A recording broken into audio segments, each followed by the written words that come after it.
మీరు మావోయిస్ట్ అని అనొచ్చా మిమ్మల్ని? ఆహ్, నక్సలైట్, మావోయిస్టు. మావోయిస్టు భావజాలం నేను 100% సపోర్ట్ చేస్తాను. ఓకే. ఆ భావజాలం కలిగి ఉన్నాను. హ్మ్. నేను విప్లవ రచయితల సంఘం మా ఎజెండానే, మా మావో ప్రణాళికనే అవును. Maoism. Yes. Marxism, Leninism, Maoism మా మావోయిస్ట్. ప్రణాళిక. యెస్. ఆ ప్రణాళికకి నిబద్ధుడై నేను అందులో సభ్యుడిగా చేరాను. అంతే కదా! అందులో సభ్యుడు చేరాలంటే వాటికి అంగీకరించాలి. కరెక్ట్. కనుక ఈ 30 ఏండ్ల కాలంలో నేను దాన్ని నమ్మి, ఆ విలువను నమ్మి నేను ప్రచారం చేస్తాను. ఒక రకంగా నక్సల్బరీ సిద్ధాంతానికి పునాదే విరసం అనొచ్చు కదా! ఎస్. యెస్. హ్మ్. కనుక సుప్రీంకోర్టు చాలా సందర్భంలో చేసిన కామెంట్స్ ఈ సందర్భంలో గుర్తు చేసుకుందాం. ఓకే. మావోయిస్టు అంటే ఎవరు, మావోయిస్టు భావజాలం ఏమిటి, మావోయిస్టు కార్యాచరణ ఏంటి, ఇట్లాంటి కేసులలో చర్చ ఓకే. వచ్చినప్పుడు సుప్రీంకోర్టు చెప్పింది, ఏదైనా సరే రాజ్యాంగబద్ధంగా ఒక మనిషి ఏ భావజాలం కలిగి అయినా ఉండవచ్చు భారతదేశంలో, ఓకే. తప్పు కాదు. ఏ సాహిత్యమైనా చదవచ్చు, తప్పు కాదు. తప్పులేదు. కానీ రాజ్యాంగానికి విరుద్ధమైన పద్ధతిలో ఆయుధాలు బట్టి చేసే కార్యాచరణలో భాగం కావటం తప్పు. ఓకే. ఆ చర్యల్లో భాగం కావటం తప్పు. ఓకే. నేను ఎన్నడూ ఆ చర్యల్లో భాగం కాలే.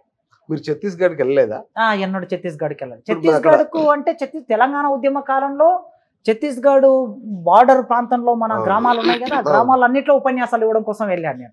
అప్పుడు అట్లా కాదు. వెళ్ళాను. ఆ, ఆ తర్వాత తెలంగాణ రాష్ట్రం ఏర్పడ్డాక 5 మండలాలు ఆంధ్రప్రదేశ్లో చేరాయి కదా, అవును. ఆ మండలాలన్నిటిలో పర్యటించి వచ్చాను నేను. అచ్చా. ఓకే. అట్లా. అంటే ఒక శర్మ గారు దంపతులు ఇద్దరు ఆ. వాళ్ళని కలవడానికి మీరు ఛత్తీస్గఢ్ వెళ్ళారు ఉమ్. అనే ఆరోపణే కదా ఈ మొన్నటి కేసుకు మూలం. ఆ కేసులో యాక్చువల్ కేసు ఏమిటంటే 2016లో శ్యామ్ సుందర్ రెడ్డి అనేటటువంటి ఒక వ్యక్తి అవును. హైదరాబాద్కు వచ్చి బుక్ ఫేర్లో పుస్తకాలు కొనుక్కొని ఆయన అదే కారులో వెళ్ళిపోతూ ఉన్నాడు. ఆయనది మంచిర్యాల. ఓకే.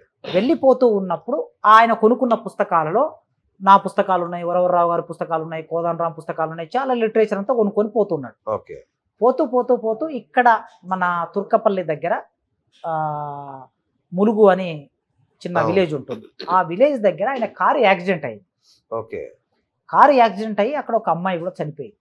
ఓకే. ఆయన భయపడిపోయి కారును వదిలేసి వెళ్ళిపోయాడు, ఆ, పారిపోయాడు. ఆ కారును వచ్చి చెక్ చేస్తే మొత్తం పుస్తకాలు ఉన్నాయి. ఈ పుస్తకాలు కొద్దిగా రెవల్యూషనరీ విప్లవ రచయితల సంఘం పుస్తకాలు ఇవి ఉన్నాయి. అప్పుడు ఇవన్నీ తీసుకుపోతుంటే ఎవడు అని చెప్పి ఎంక్వైరీ మొదలు పెట్టారు. అచ్చా. అతను నాకు తెలంగాణ ఉద్యమ కాలం నుంచి మిత్రుడే. ఓకే. ఇవాళ కొత్త కాదు, 1998లో మేము తెలంగాణ జనసభ పెట్టినప్పుడు అందులో ఆయన మెంబర్గా పనిచేశాడు.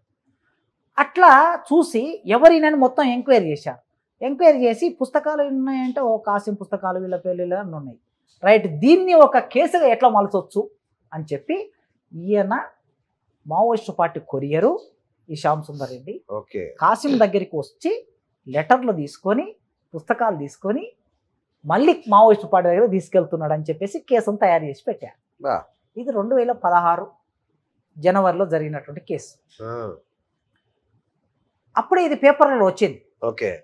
పేపర్లో వచ్చినప్పుడు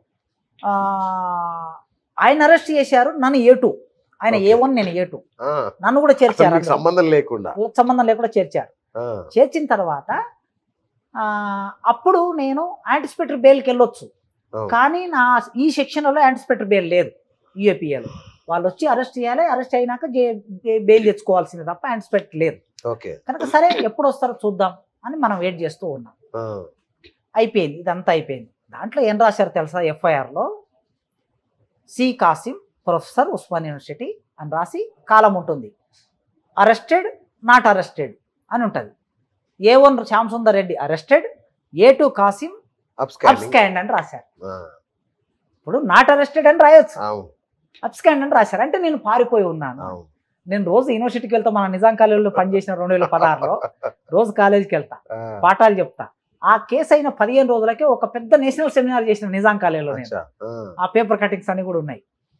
సరే అయిపోయింది. అయిపోయినాక 2016లో కేసు పెడితే 2020లో నన్ను అరెస్ట్ చేశారు. అచ్చా, ఆ కేసు మీద. అది కేసు. ఇది అరెస్ట్ చేసిన తర్వాత ఏ కేసు మీద నేను అరెస్ట్ అయ్యానో ఆ కేసుకు సంబంధించి కదా మీడియాలో ప్రచారం చేయాల్సింది, అవును. చేయలే. మీడియా సరే, మామూలుగా మీడియాలో పోలీసులకు సంబంధించిన మనుషులు కూడా ఉంటారు. అవును. మీడియా కూడా పోలీసులకు అనుకూలంగా కొన్నిసార్లు పనిచేయాల్సి వస్తుంది, అవును. తప్పదు, స్టేట్లో తప్పదు. భాగం అంటే. నా మీద చేసిన ప్రచారము మావోయిస్టు పార్టీకి ఆయుధాలు సప్లై చేస్తాడని, మావోయిస్టు పార్టీకి డబ్బు సప్లై చేస్తాడని, అవును. ఛత్తీస్గఢ్కు వెళ్ళి మావోయిస్టు పార్టీ కేంద్ర కమిటీ సభ్యులతో సమావేశం అయ్యాడని, ఈ విషయాలు మొత్తం ప్రచారం చేశారు. అసలు మావోయిస్టులకి డబ్బు సమకూర్చేదే మీరు అన్నారు. మొత్తం అసలుకి ఈ దేశంలో మావోయిస్టు పార్టీ అంతా నా చేతుల మీద నడుస్తుంది అవును. అన్నట్టుగా మీడియాలో వచ్చింది. ఆ, కొన్ని మీడియా సంస్థలు కావలసుకొని కూడా నా మీద చేశాయి. అచ్చా, నేను ఓకే. తర్వాత మా మిస్సెస్ వాళ్ళతో అడిగింది, ఆ, ఇప్పుడు భారతదేశంలో మనం ఇక్కడ ఒకటి ఆలోచించాలి. ఇప్పటి వరకు చాలా మంది అరెస్ట్ అయ్యారు, పెద్ద పెద్ద వాళ్ళు అరెస్ట్ అయ్యారు. వరవరరావు గారు అరెస్ట్ అయ్యారు, సాయిబాబా అరెస్ట్ అయ్యాడు, మాలాంటి కేసులలో. కానీ నా వీణ జరిగినంత ఒక తప్పుడు ప్రచారం ఎవరి వీణ జరగదు, ఉమ్, ఎవరి వీణ జరగదు. కరెక్ట్. ఈ యాంగిల్లో అవును. అంటే కాసిమును ఒక పెద్ద నేరస్తుడిగా సమాజంలో వదిలేయాలి అని అనుకున్నారు వాళ్ళు. బా. కానీ సమాజం దాన్ని యాక్సెప్ట్ చేయలేదు. కానీ ఉమ్, అట్లా ఒకటి రెండు మీడియా సంస్థలు విపరీతమైన కథనాలు రాసినాయి. ఒకరోజు ఒక దాంట్లో రాస్తే ఇంకో రోజు ఇంకో దాన్ని ఇంకో వరుసగా వారం రోజులు ఒక టీవీలో ఒకనాడు, ఒక టీవీలో ఒకనాడు, ఒక టీవీలో ఒకనాడు వరుసగా. ఆ, నేను బయటకు వచ్చినాక అవి చూసుకుంటే ఓహో అసలు మీడియా ఎంత పెద్ద కుట్ర చేసిందని అర్థమైంది నాకు. అందుకే నేను ఇమీడియట్గా మళ్ళీ మీడియాతో మాట్లాడడం మొదలు పెట్టినా. అచ్చా, లేకపోతే ఏమవుతుందంటే అంతేగా. వాళ్ళు చేసిన ప్రచారం నిజమైతే కరెక్ట్. అప్పుడు నన్ను మీలాంటి నా మిత్రులు యూట్యూబ్ ఛానల్స్ నన్ను బాగా కాపాడి ఉమ్, లక్షల్లో వ్యూవర్స్, నేను ఏది అవును. మాట్లాడినా లక్షల్లో వ్యూవర్స్ అవును, వెళ్ళిపోయింది. అవును. అట్లా నేను అదే ఇది నిజం కదా అనేటటువంటిది సమాజంలోకి తీసుకెళ్ళడానికి ఉపయోగపడ్డాయి. కరెక్ట్. సరే ఏబిఎన్, టీవీ9 కూడా నా వీణ వ్యతిరేకమైన ప్రచారం చేసిన టీవీ9 కూడా మళ్ళీ నేను నా వాయిస్ మీరు పెట్టాలి అని చెప్పేసి నా వాయిస్ పెట్టారు. ఆ, అట్లా ఎఫ్ఐఆర్ ఒకటి ఉంటుంది, రిమైండ్ డైరీ ఒకటి ఉంటుంది. అచ్చా, ఎఫ్ఐఆర్లో లేని విషయాలు రిమైండ్ డైరీలో రాశారు. రిమైండ్ డైరీలో రాసేదంతా ఒక కల్పన, అభూత కల్పన. అచ్చా. పోలీసులలో కూడా మంచి రచయితలు ఉంటారు, ఆ, ఇది అర్థమైపోతుంది. మంచి తయారు చేసి ఇదంతా రాశారు. ఆ, అయితే ఇక్కడ ఒక ఫ్యాక్ట్ కూడా చెప్పాలి మీకు.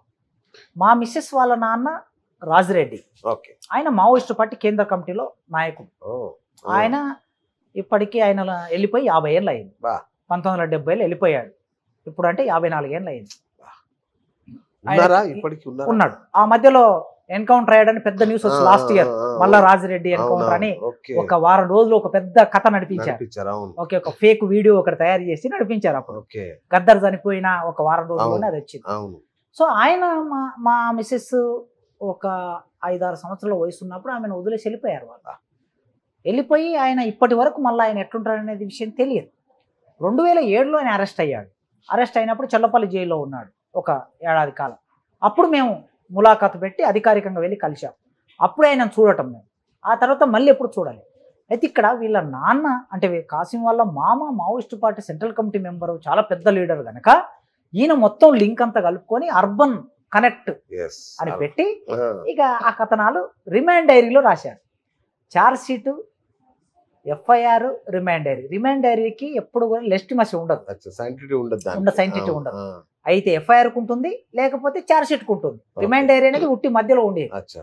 సో ఆ విధంగా మీడియాలో అప్పుడు అట్లా ప్రచారం చేశారు. ఉమ్, అయితే నేను దానికి నన్ను ఒక మావోయిస్టు అని ప్రచారం చేయటంలో నేను సిగ్గుపడటం లేదు, నేను బాధపడటం లేదు, నేను గర్వంగా ఫీల్ అవుతున్నా. ఓకే. ఆ భావజాలం, ఈ సమాజం గురించి మావోయిస్టులు అంటే ఎవరు? ఈ దేశం బాగుండాలని కోరుకునేవారు, అవును. ఈ దేశ సంపదని కాపాడేవారు, Yes. ఈ దేశంలో సమసమాజం రావాలనుకునేవారు, ఈ దేశంలో ప్రతి కంటిలో వెలుగు నిండాలనుకునేవారు. సర్వస్వం వదిలేసి త్యాగం చేసేవారు, సర్వస్వం వదిలేసి.